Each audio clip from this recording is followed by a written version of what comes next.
amat bergantung pada kewajiban moral untuk menaati hukum atau yang disebut juga dengan penghormatan masyarakat terhadap hukum.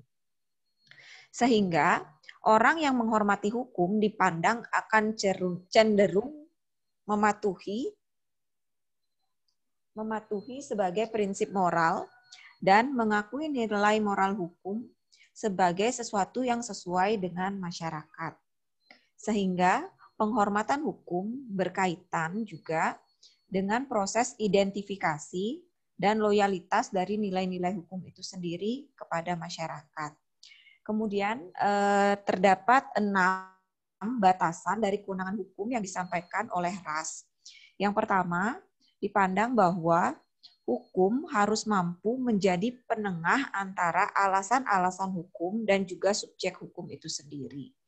Kemudian, hukum harus dapat memberikan panduan dari perilaku seorang subjek hukum. Kemudian, hukum merupakan arahan yang bersifat otoritatif. Hukum bukanlah hukum apabila isi hukum itu sendiri ditentukan oleh subjek hukum. Undang-undang dipandang sebagai hukum, mungkin akan mengharuskan subjeknya untuk bertindak adil dan masuk akal dalam kondisi-kondisi tertentu.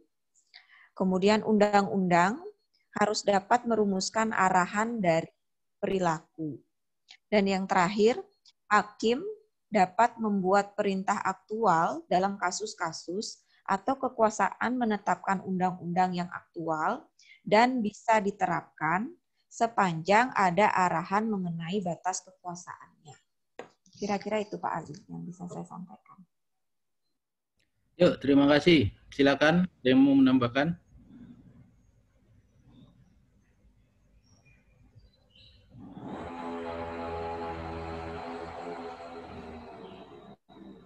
Izin. Yuk. Andi Sasongko, Pak Dokter. Silakan. Menambahkan dari yang disampaikan oleh Ibu Eva terkait dengan Joseph Ras yang sudah dipaparkan tadi. Terkait dengan Joseph Ras ini juga mempunyai mengartikan hukum juga mempunyai fungsi dari hukum tersebut. Tadi saya mungkin menambahkan juga terkait fungsi sosial yang ada di dalam pemahaman dari Joseph Ras ini. Pertama yaitu adalah fungsi langsung dan fungsi tidak langsung. Jadi untuk fungsi langsung di sini yaitu yang bersifat primer yang mencakup pencegahan terhadap perbuatan tertentu dan mendorong dilakukannya perbuatan tertentu. Kemudian penyediaan fasilitas bagi rencana-rencana privat, terus penyediaan servis dan pembagian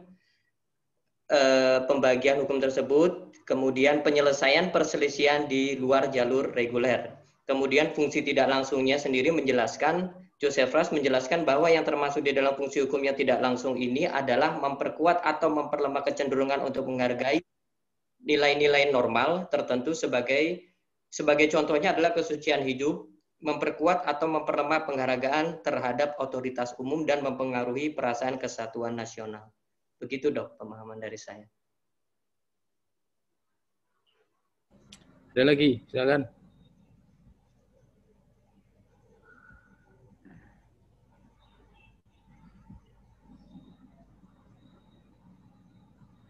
Pak, mungkin saya coba menambahkan dengan pemahaman saya mengenai fungsi hukum menurut Joseph Ras. Tapi ada beberapa hal yang memang saya sulit memahami tentang fungsi hukum dari penjabaran Joseph Ras. Joseph Ras membagi dua mengenai fungsi hukum terkait hubungan hukum dan fakta sosial, yaitu fungsi secara direct function and indirect function. Itu istilahnya. Nah, yang direct function dia membagi lagi menjadi ada yang primer dan ada yang sekunder. Yang primer itu adalah fungsi yang secara langsung mempengaruhi masyarakat secara umum, dan kemudian dengan hukum tersebut ada justifikasi dari keberadaan hukum, di mana dia kemudian membagi lagi fungsi primer dari hukum adalah satu, preventing undesirable behavior dan securing desirable behavior, penjagaan perilaku yang tidak diinginkan dan menjamin dari perilaku yang diinginkan. Kemudian yang kedua, providing facilities for private arrangement between individual, Karena dengan memfasilitasi individu-individu, hukum membantu individu tersebut untuk mencapai keinginannya. Karena untuk mencapai keinginan individu adalah tujuan dari hukum itu sendiri.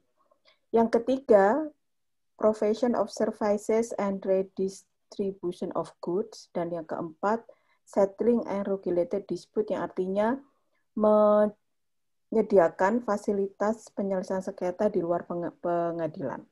Itu yang direct function yang primer. Kemudian yang bersifat sekunder, bahwa hukum mempunyai sifat maintenance of the legal system, yaitu memelihara dari sistem hukum tersebut melalui aktivitas konstitusi, kemudian parlemen, local authorities, dan sebagainya. Di mana antara fungsi hukum yang langsung bersifat primer dan sekunder itu saling berhubungan, karena keberhasilan fungsi primer itu tergantung dari bagaimana fungsi sekunder memfasilitasi keberadaan fungsi primer tersebut, sehingga suatu pelayanan terhadap aturan suatu hukum itu bisa terjadi kalau ada institusinya, seperti itu misalnya.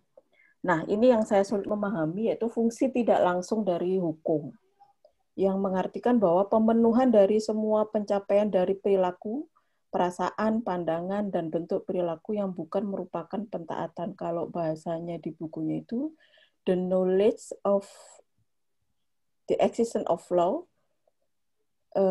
dan the compliance with application of law. Jadi ada hubungan antara pengetahuan dari sebuah hukum dan penundukan masyarakat terhadap hukum sendiri. Karena selanjutnya Joseph Pras itu menjabarkan bahwa sebenarnya fungsi tidak langsung hukum itu adalah hasil-hasil hukum yang diinginkan terlepas dari adanya keharusan untuk mentaati ketentuan hukum. Karena sebenarnya terkadang masyarakat itu secara nggak sadar itu mentaati hukum walaupun sebenarnya dia tidak bertujuan untuk menaati hukum. It is quite common for people to perform their duties and exercise power for reason which have nothing to do with law. Nah, ini yang saya sulit memahami, Pak. Fungsi hukum yang secara tidak langsung. Kenapa? Kalau fungsi hukum yang secara langsung yang kemudian dia membagi primer dan sekunder, oke, saya bisa memahaminya. Tapi kemudian yang tidak langsung itu seperti apa? Mungkin itu yang perlu pencerahan, Pak. Demikian, terima kasih. Kalau Butia saja tidak bisa memahami, apalagi saya. Ya, mohon di... Silakan. Ada yang lain? Izin, Prof. Ya. Saya Indra, Prof. Ya, ya. Jadi setelah saya membaca buku Joseph Pras ini yang terkait dengan fungsi sosial dari hukum ini, bahwa di sini dinyatakan fungsi dari sosial hukum itu harus dibedakan secara jelas dari pertanyaan tentang klasifikasi norma hukum yang menjadi jenis normatif yang berbeda. Nah, sifat normatif suatu norma hukum adalah soal sifat-sifat logisnya. Nah, ini adalah pertanyaan tentang implikasi logis dari pernyataan yang menyatakan bahwa norma itu sebagai fungsi sosial dari sisi lain yang mempunyai konsekuensi sosial yang disengaja atau aktual dari hukum. Nah, sekarang kita hubungkan dengan kejadian yang ada di lapangan. Ketika sebuah pemerintahan ini yang dikuasai oleh pemerintah ini yang menerapkan, yang membuat aturan hukum tertentu tapi dilanggar sendiri oleh misalkan menteri yang korupsi, misalkan seperti itu. Atau aturan yang sekarang kekinian ini adalah tentang protokol kesehatan yang dilanggar sendiri oleh masyarakat itu sendiri. Nah, apakah fungsi dari hukum ini benar-benar tidak bisa mengakomodir kepentingan dari masyarakat yang sehingga masyarakat ini tidak bisa sampai melakukan pelanggaran-pelanggaran terhadap hukum itu sendiri. Nah, ini yang mau saya kritisi dari buku Joseph Pras tersebut, apakah hal itu tidak bisa untuk dimatangkan, artinya bahwa hukum yang diciptakan oleh pemerintah itu benar-benar bisa ditaati oleh masyarakat. Demikian, Pak Dokter. Terus kritik Anda apa? Ya.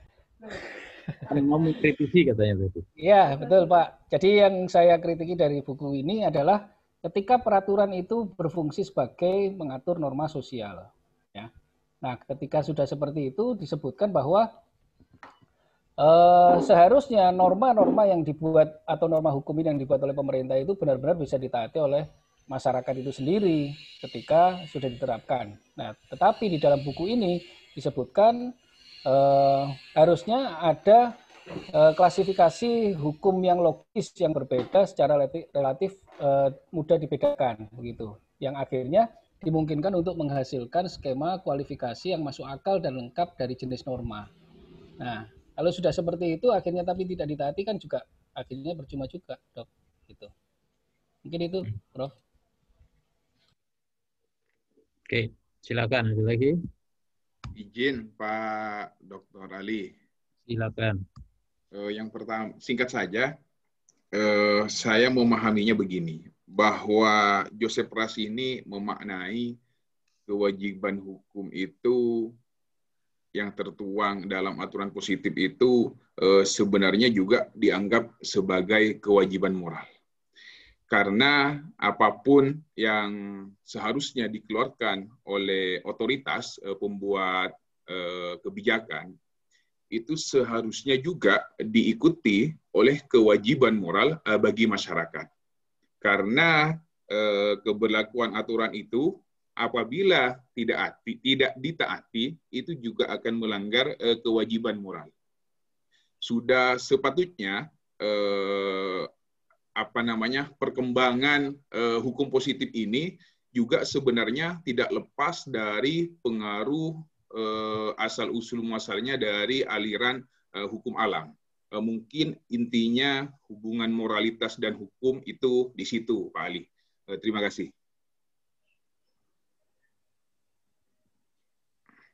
Ya.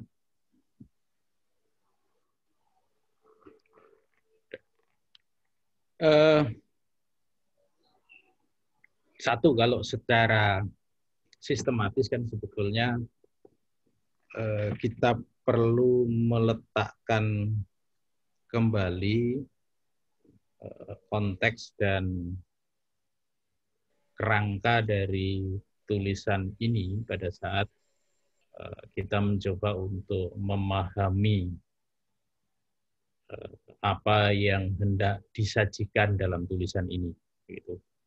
Karena menurut saya kerangka atau konteks yang dibuat oleh penulis itu penting untuk selalu dipegang agar kita bisa memaknai setiap detail dari uraian yang disajikan oleh Joseph Ras. Karena begitu detailnya, misalnya uraiannya kan sangat detail dengan beberapa contoh kasus, katakan seperti itu.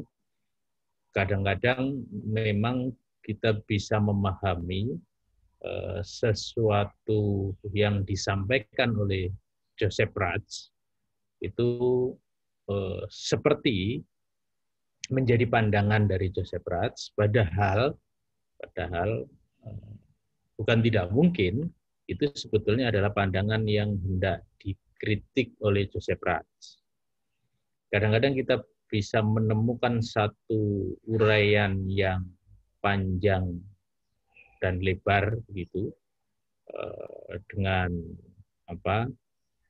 presisi yang sangat ketat begitu, kalimat-kalimatnya padat gitu.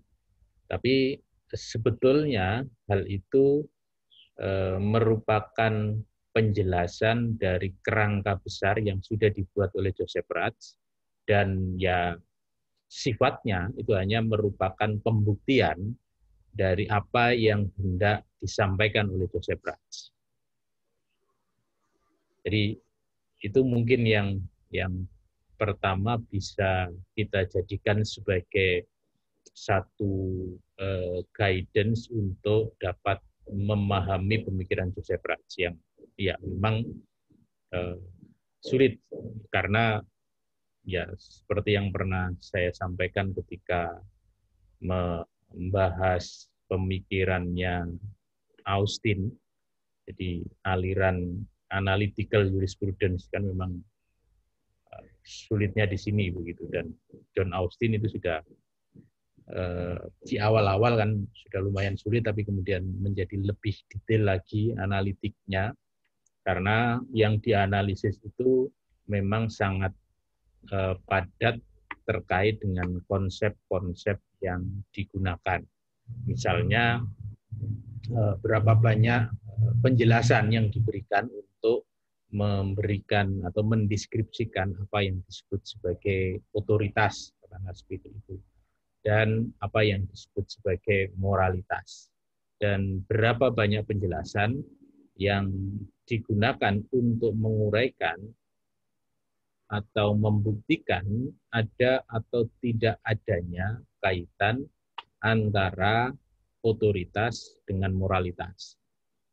Kalaupun misalnya ada kaitan, masih lalu dibuktikan lagi apakah kaitan itu merupakan syarat yang bersifat mutlak untuk adanya otoritas, atau memang itu bukan merupakan syarat yang bersifat mutlak. Jadi kerangka itu yang sebetulnya dapat memberikan kepada kita frame untuk menempatkan semua pemikiran yang ada di dalam artikel yang berjudul Authority, Law, and Morality. Nah, kerangka yang ada adalah Ras mencoba untuk menguraikan secara rinci, secara detail, kaitan atau hubungan antara otoritas, hukum, dan moralitas. Kenapa ini menjadi perhatian atau menjadi isu yang diangkat oleh Joseph Ratz? Karena dalam pandangan, atau bukan hanya pandangan dia, karena seperti yang sudah kita bahas juga, persoalan hukum, persoalan filsafat hukum itu kan yang menjadi masalah sesungguhnya adalah perbedaan antara paham yang menyatakan bahwa hukum itu memiliki kaitan yang erat dengan moralitas, yang lalu itu direpresentasikan tadi yang disebutkan sebagai mazhab hukum alam. Kemudian yang kedua adalah pandangan bahwa hukum tidak memiliki kaitan dengan moralitas, tetapi legitimasi hukum itu ada pada otoritas. Jadi kan, atau authority. Nah, ini yang lalu pandangan positivis. Pertanyaannya selanjutnya adalah apakah memang juga ada kaitan antara dengan morality itu, antara otoritas dengan moralitas itu. Nah, ini yang lalu melahirkan kalau dalam konsepsi Joseph Ratz juga kalau tidak salah, yang membagi pemikiran-pemikiran itu antara filsafat, pemikiran-pemikiran atau tesis-tesis yang disebut sebagai inspirability thesis atau inspirability thesis. Jadi tesis-tesis yang disampaikan oleh para pemikir teori dan filsafat hukum dapat dibagi menjadi dua, itu menurut Joseph Ratz. Jadi yang membedakan antara, memisahkan antara hukum, otoritas dengan moralitas, dan yang lalu itu menggabung atau menyatukannya. Gitu. Nah, untuk membahas kaitan antara otoritas, hukum, dan moralitas itu, lalu dia menyajikan pemikiran-pemikiran yang sudah ada. Tentu saja adalah pemikiran-pemikiran di zamannya, sudah tidak lagi lalu menggunakan terminologi pengklasifikasian hukum alam, positivis, dan sebagainya, tetapi langsung masuk kepada tesis yang digunakan oleh masing-masing aliran pemikiran itu. Yang lalu dia menguraikan ada setidaknya semua teori hukum atau semua filsafat hukum yang melihat hukum itu berasal dari sumber tertentu, istilahnya kan menjadi source-based law. Itu adalah satu pemikiran tersendiri. Jadi hukum itu tidak bisa dilihat sebagai satu norma saja. Jadi meskipun dia itu adalah positivis, tetapi dia masih melihat bahwa ada kaitan antara norma yang ada di dalam aturan hukum, di dalam produk hukum, di situ disebutkan misalnya adalah putusan hakim atau produk legislasi dengan sumber-sumber yang menjadi dasar dari hukum itu sendiri. Itu yang disebut dengan source based law. Kemudian terkait dengan hubungan antara otoritas hukum dan moralitas itu juga dilihat dari perspektif incorporation thesis.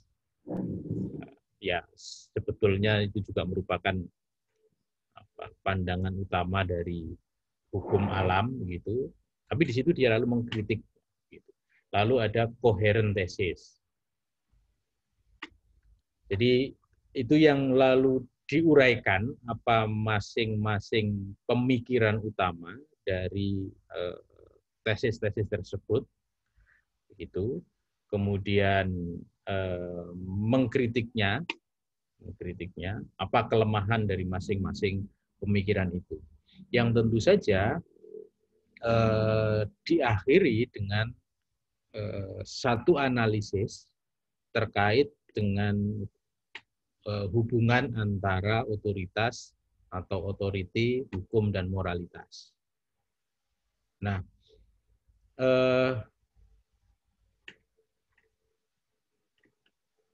setelah menganalisis, menyampaikan masing-masing pemikiran itu, dia kemudian memberikan satu pemikirannya sendiri. Jadi tidak semata-mata kemudian menolak gitu. Jadi misalnya terkait dengan incorporation thesis dan coherent thesis, Joseph Ratz mengakui bahwa ada hubungan atau kaitan antara hukum, otoritas dengan moralitas, kan begitu. Moral atau apa yang dipandang baik oleh masyarakat itu, yang lalu dicontohkan misalnya dalam proses pembentukan hukum oleh legislasi, itu kan lalu di situ disampaikan sebagai sesuatu keyakinan politik itu yang akan dibentuk menjadi aturan hukum. Dan demikian pula ketika hukum itu dibuat oleh pengadilan, itu juga sangat dipengaruhi sebetulnya oleh bagaimana keyakinan politik dari hakim itu dalam memutus satu kasus, kan itu. Nah, apa yang diputuskan oleh hakim, apa yang dibuat sebagai hukum oleh legislatif itu dengan sendirinya sebetulnya memiliki kaitan dengan moralitas di masyarakat. Nah, tetapi Joseph Ratz juga menyatakan bahwa itu adalah satu kategori secara umum. Maksudnya kategori secara umum itu tidak bisa lalu dikatakan berlaku terhadap semua norma atau semua, kalau dalam bahasa Austin itu kan memilih kata untuk menyebut sebagai kategori umum dari hukum itu kan perintah atau command, comment. Jadi kata yang digunakan adalah komen. Kalau di sini yang digunakan itu adalah direktif, kan gitu. Yang ya maknanya sebetulnya kan sama, seperti perintah atau arahan untuk melakukan sesuatu. Nah, dengan demikian apa yang direktif yang ada di dalam norma hukum itu memang memiliki kaitan dengan moralitas.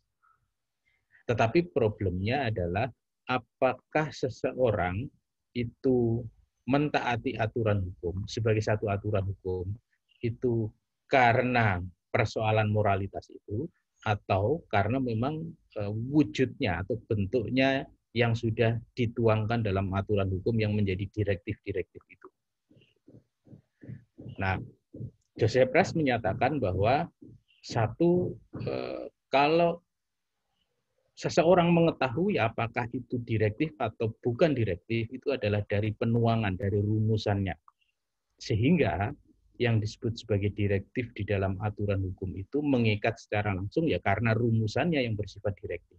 Seseorang tidak bisa mengetahui apakah itu direktif atau tidak direktif dari pemikiran yang melandasi adanya direktif atau adanya aturan hukum itu, dari moralitas yang melandasi adanya aturan hukum itu. Sehingga lalu di situ yang tadi disampaikan oleh Bu Tias, bahwa ya hukum itu adalah kepatuhan secara langsung, kan begitu. Nah, sedangkan persoalan moralitas itu kepatuhan secara tidak langsung. Kenapa kepatuhan secara tidak langsung? Karena dia tidak mengetahui aturan hukum itu pun dia akan mematuhinya karena sesuai dengan standar atau sesuai dengan nilai moralitas yang diyakini. Tetapi bagi Joseph Ras itu bukan merupakan dasar dari kepatuhan. Itu bukan merupakan legitimasi yang bersifat praktikal, kan gitu.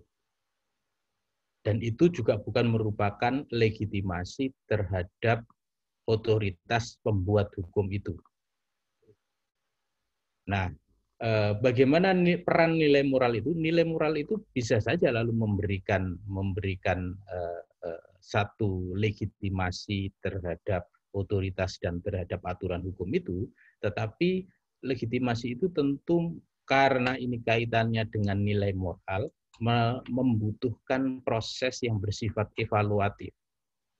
Berarti kan dia harus lalu melakukan satu proses pemikiran yang bersifat evaluatif, apakah aturan hukum itu sesuai dengan standar moralitas atau nilai moral yang dimiliki atau tidak. Itu yang dalam konsep yang disebut konsep bagian authority and justification itu disebut sebagai legitimasi yang bersifat teoritikal. Jadi itu tidak menjadi alasan untuk patuh atau tidak patuh. Bahasa atau konsepnya itu adalah reason for action, tetapi itu adalah menjadi alasan untuk mempercayai terhadap kebenaran dari substansi hukum itu, atau reason for belief. Nah, reason for belief di sini itu bukan merupakan legitimasi dari aturan hukum, bukan merupakan legitimasi untuk mengakui adanya otoritas. Seseorang patuh terhadap aturan hukum ya karena itu merupakan aturan hukum. Persoalan dia mempercayai apakah aturan itu sesuai dengan standar moralitas yang dimiliki atau tidak, itu persoalan berbeda. Karena di satu sisi untuk bisa sampai pada kesimpulan itu tentu memerlukan proses yang bersifat evaluatif itu tadi. Jadi karena itu lalu fungsinya menjadi tidak langsung yang disebut sebagai moralitas itu dalam hal memberikan legitimasi terhadap hukum dan terhadap otoritas. Pertanyaan atau problem kedua selanjutnya adalah dapat saja memang substansi hukum itu atau otoritas yang menjadi pembentuk hukum itu memiliki kaitan dengan moralitas tertentu, tetapi pertanyaannya adalah apakah lalu ada standar tentang bagaimana moralitas yang benar, kan gitu. Nah, lalu menyatakan ya tidak ada, kan seperti itu.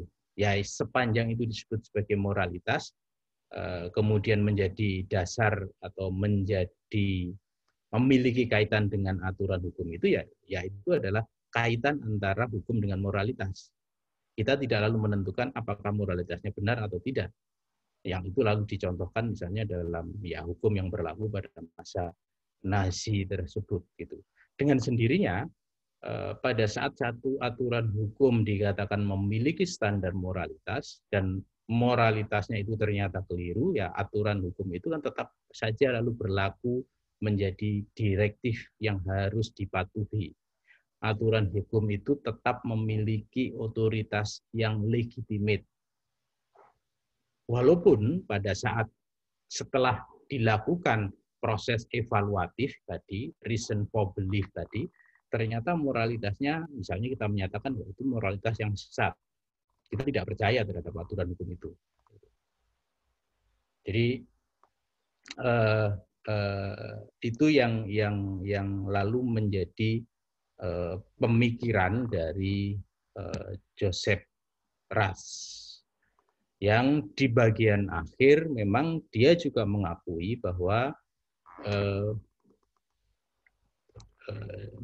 menyampaikan bahwa ada memang peran dari nilai-nilai tertentu dalam pengembangan hukum dan teori hukum, karena disebutkan bahwa hukum itu ya memang bagian dari budaya, bagian dari tradisi, dan begitu.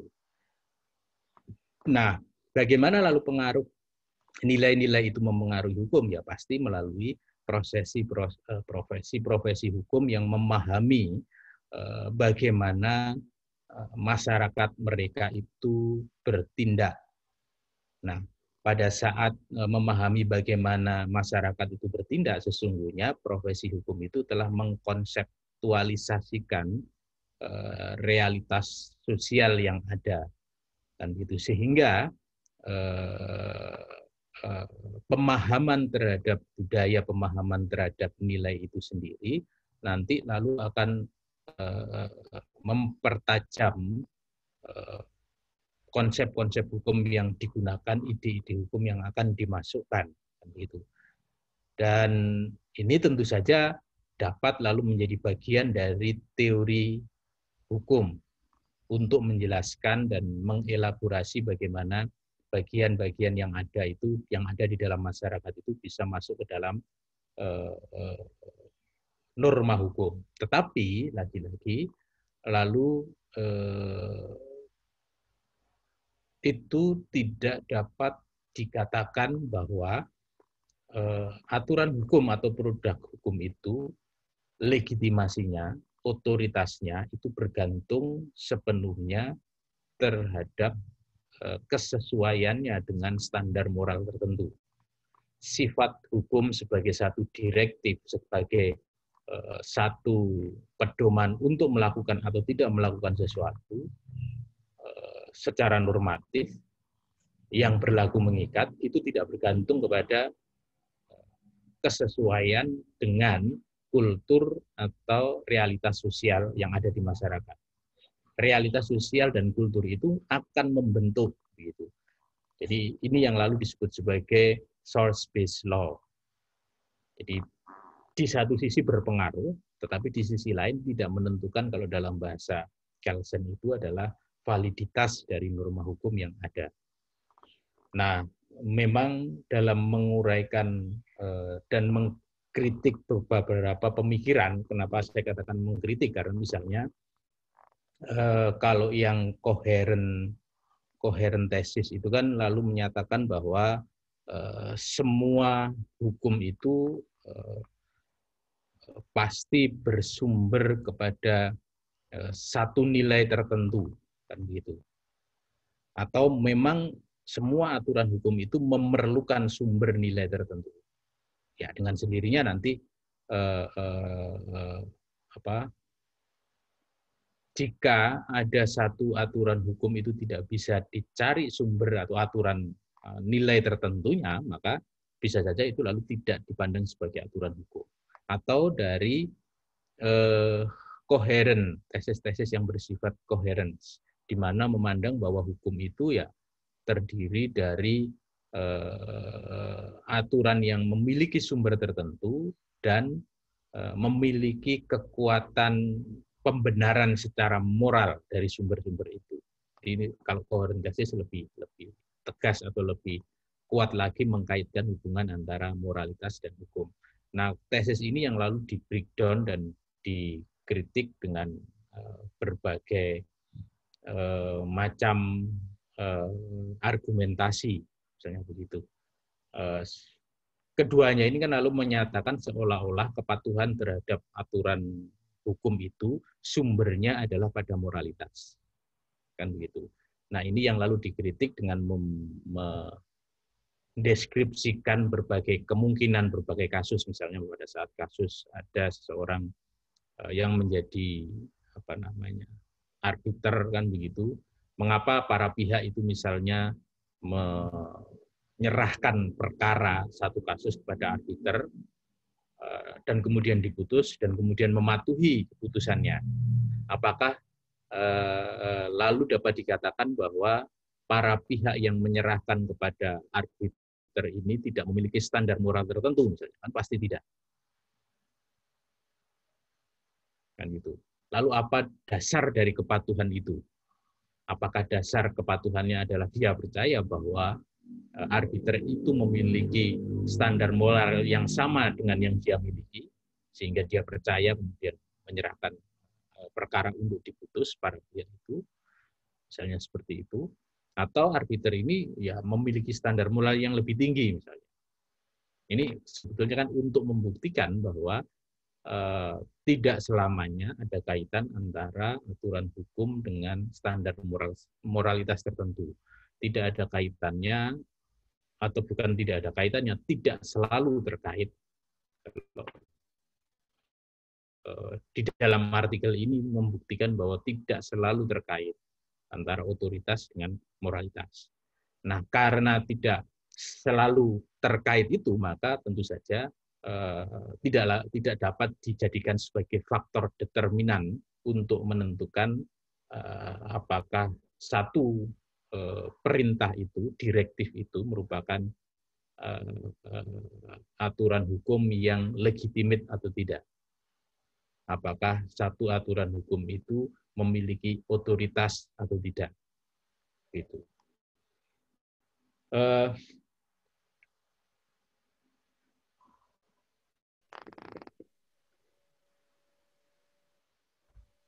Saya kira itu isi dari artikel ini ya. Kalau secara detail ada banyak hal yang kemudian dijadikan sebagai ilustrasi bagaimana katakanlah satu otoritas itu tidak bergantung pada moralitas, bagaimana hubungan antara moralitas dari para pihak misalnya dengan moralitas hakim, dengan moralitas pembentuk undang-undang. Baik. Ada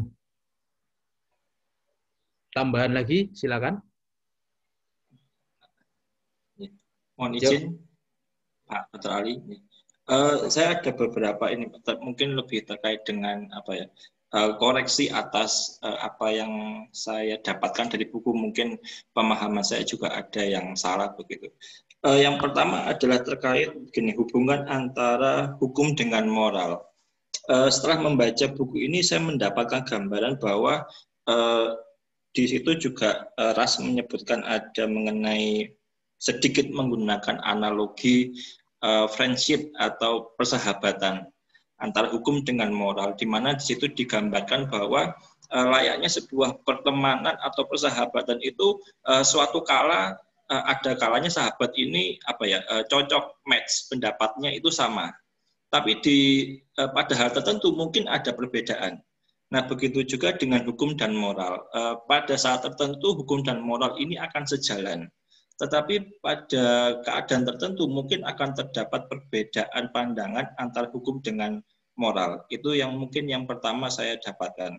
Kemudian yang kedua, apakah benar kalau Ras ini misalkan membedakan antara penghormatan dan kepatuhan, karena saya mendapatkan ada kata OB dan ada kata respect di sini.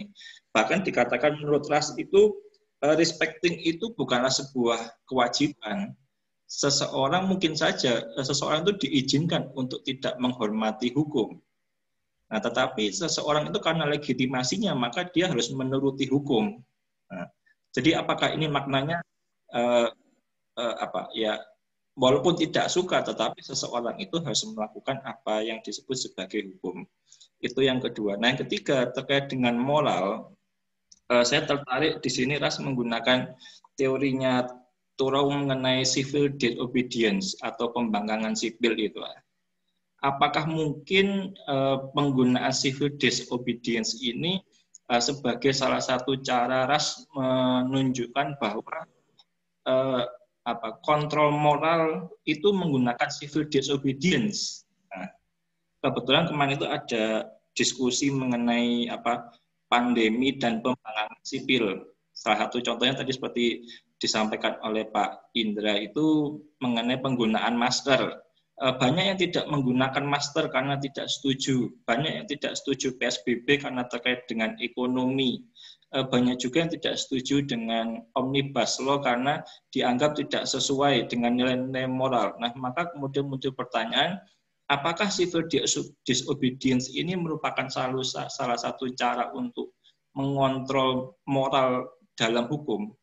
Itu mungkin yang ingin saya tanyakan Pak Dr. Ali. Terima kasih. Ya,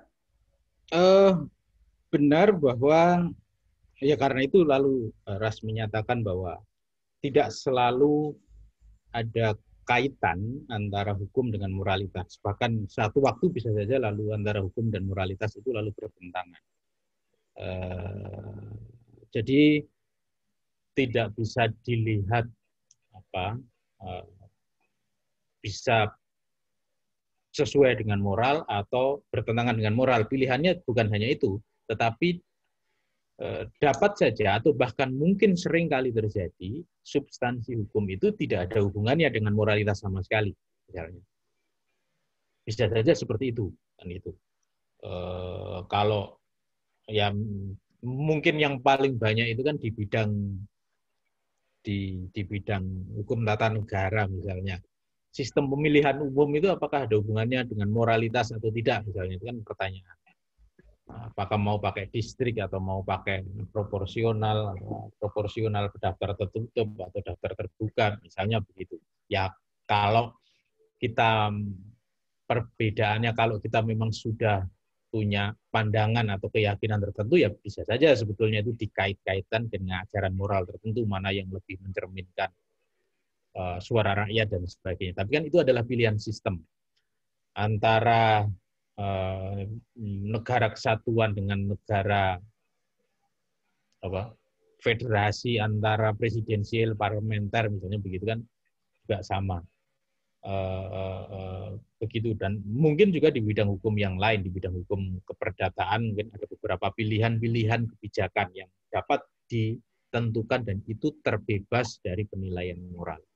Nah, apa yang Anda sampaikan tadi terkait dengan perbedaan antara penghormatan dengan kepatuhan itu merupakan konsekuensi atau turunan lebih jauh antara pembedaan yang dilakukan oleh Joseph Ratz terkait dengan reason to action dan reason to believe, kan begitu.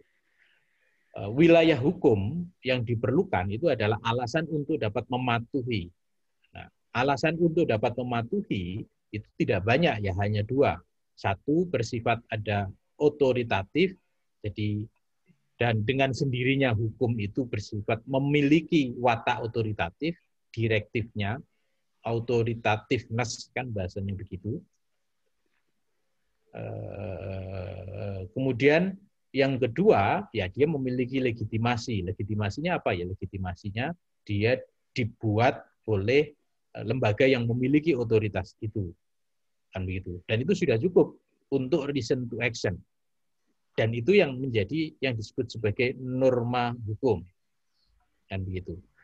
Sedangkan apakah dia mempercayai atau tidak mempercayai kebenaran dari substansi hukum itu, bukan kebenaran bahwa itu hukum, tetapi kebenaran apa ya? Ya kebenaran dari sisi standar moral gitu. Jadi bukan percaya atau tidak percaya bahwa benar itu hukum, tetapi percaya atau tidak percaya bahwa itu hukum yang benar, kan begitu. Itu merupakan reason to believe, kan begitu. Nah, reason to believe itu tentu membutuhkan proses evaluatif. Kita tidak hanya saja melihat pada sisi bentuknya yang bersifat authoritative-ness tersebut, tetapi juga harus melakukan proses evaluasi antara substansi dengan standar moral tertentu. Kan seperti itu. Nah, kalau kita melakukan evaluasi terhadap substansi dan standar moral tertentu, mungkin kita bisa menyatakan, oh ya ini sesuai dengan standar moral saya. Nah, itu lalu memunculkan respect, menghormati. Apakah lalu setiap kepatuhan terhadap hukum itu membutuhkan adanya penghormatan, dalam arti kan berarti adanya evaluasi kesesuaian antara substansi dengan moralitas, tentu tidak. Ya ada yang ya sudah hukum ya udah saya taati. Tidak peduli sumbernya dari mana misalnya begitu. Atau bahkan ada yang menyatakan ini sebetulnya hukum yang jelek begitu. Tetapi karena ini hukum ya tetap saja saya harus patuh. Kan perbedaannya di situ. Ada juga yang lalu menyatakan tidak ada aturan hukum itu ya ini yang akan saya lakukan. Kenapa ya? Ini karena sesuai dengan standar moral saya. Itu kan fungsi yang dikatakan sebagai tidak langsung tadi.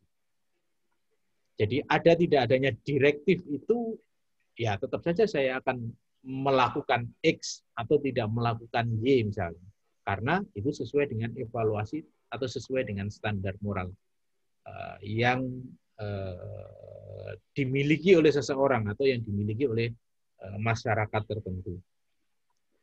Selanjutnya tentang civil disobedience. Kesesuaian di sini juga sebetulnya diakui bahwa kesesuaian antara moralitas standar moral tertentu dengan substansi hukum itu pasti akan berpengaruh terhadap keberlakuan hukum. Kan begitu. Tetapi itu tidak mengganggu validitasnya kecuali kalau lalu yang disebut sebagai keberlakuan itu memang tidak ada sama sekali. Maka hukum tidak lagi menjadi valid. Kalau dalam bahasa normatifnya itu adalah pada saat hukum itu sudah tidak dipatuhi sama sekali, maka memang dia akan kehilangan akar validitasnya. Tetapi pada saat walaupun ada ketidakpatuhan, kan gitu, tetapi hukum ini masih ada yang mematuhi, sebagian mematuhi, dan apalagi kemudian masih diterapkan oleh yang memiliki otoritas, maka dia tidak akan mengganggu dari validitas itu. Nah, dalam perspektif positifis, kalau Anda menanyakan tentang apakah civil disobedience itu merupakan kontrol moral terhadap aturan hukum, ya orang positifis kan tidak melihat validitas hukum itu bergantung pada moralnya. Ya tidak ada kaitannya, silakan Anda tidak mematuhi, kan begitu. Yang penting lalu saya sebagai positif akan berpendapat ya Anda tidak patuh tidak akan mengganggu validitas ini sebagai aturan hukum. Silakan saja Anda tidak patuh. Sebagian masyarakat lain masih ada yang patuh. Silakan saja Anda tidak patuh. Tetapi ketika Anda tidak patuh dan mendapatkan sanksi atau mendapat tindakan tertentu dari otoritas negara, ya berarti hukum ini masih berlaku, masih valid. Tetapi ketika seluruh masyarakat, misalnya di Indonesia itu tidak patuh sama sekali, ya memang ini sudah tidak menjadi aturan hukum. Atau yang disebut dengan istilah deseu tudo. Ya bahasanya deseu tudo. Jadi validitas itu dapat hilang ketika sama sekali tidak ada keberlakuan. Dan saya kira itu terjadi. Tidak hanya karena civil disobedience, tapi juga karena karena kebijakan negara. Anda mungkin bisa meneliti apa ada atau tidak misalnya undang-undang yang sebetulnya masih berlaku di Indonesia tapi tidak diterapkan sama sekali. Jadi, gitu. Nah itu sebetulnya lalu bisa dianalisis apakah undang-undang ini masih valid sebagai undang-undang atau sebetulnya dia kehilangan validitasnya. Ya misalnya kalau pertanahan itu tanah absente satu, pembatasan kepemilikan luas tanah 2, itu Anda bisa melihat itu misalnya. Itu bukan karena civil disobedience gitu. Nah, tapi kalau dari sisi perspektif yang coherence tadi, coherence thesis, jadi ada kaitan antara moralitas dengan hukum, ya lalu kita bisa menyatakan coherence thesis itu kan berarti kita menentukan apakah sesuatu direktif itu sebagai hukum atau tidak, salah satunya adalah kesesuaiannya dengan nilai moral. Dan pada saat proses evaluatif itu sudah menyatakan atau sampai pada kesimpulan bahwa substansi hukum itu tidak sesuai dengan moral, ya berarti seseorang bisa saja lalu mengatakan itu bukan hukum. Sehingga dari sisi subjektif, tidak adanya hukum itu bukan pada saat ada civil disobedience, tapi ya pada saat orang itu sudah menilai bahwa aturan itu tidak sesuai dengan standar moral tertentu. Gitu. Nah, ya itu karena coherent thesis itu memberikan ruang untuk menentukan mana yang hukum dan bukan hukum itu berdasarkan relasinya dengan moralitas, ya konsekuensinya memang ya kalau Anda menyatakan kalau secara moral kita menganggap bukan hukum, ya boleh saja, kan begitu. Tidak patuh, civil disobedience. Dalam konteks hukum bukan sebagai kontrol terhadap negara, bukan. Ya karena dalam konteks hukum itu dipandang bukan sebagai hukum. Kan begitu. Kalau sudah berbicara sebagai kontrol terhadap negara, ya itu sudah konteksnya adalah konteks politik. Baik. Ya, ada lagi. Terima kasih Pak Dr. Jam 10. Kita masih satu lagi. Tapi satu ini meskipun bentuknya buku tapi lebih mudah dipahami saya kira. Bisa cepat. Tapi karena satu buku saya beri kesempatan lebih panjang, jadi kita tidak ketemu hari Kamis, tapi kita ketemu Selasa lagi ya. Jadi itu pertemuan terakhir berarti nanti.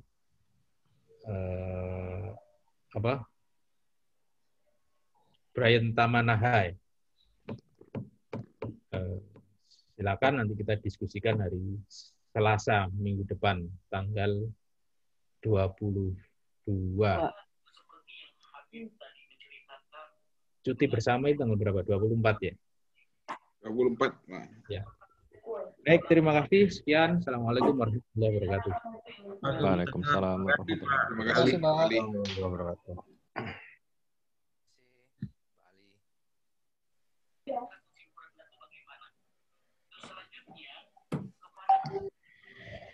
Pak Seru, komisi di Joker. Siapa? Minggu depan rekam ya? Apa? Rekamannya di stop.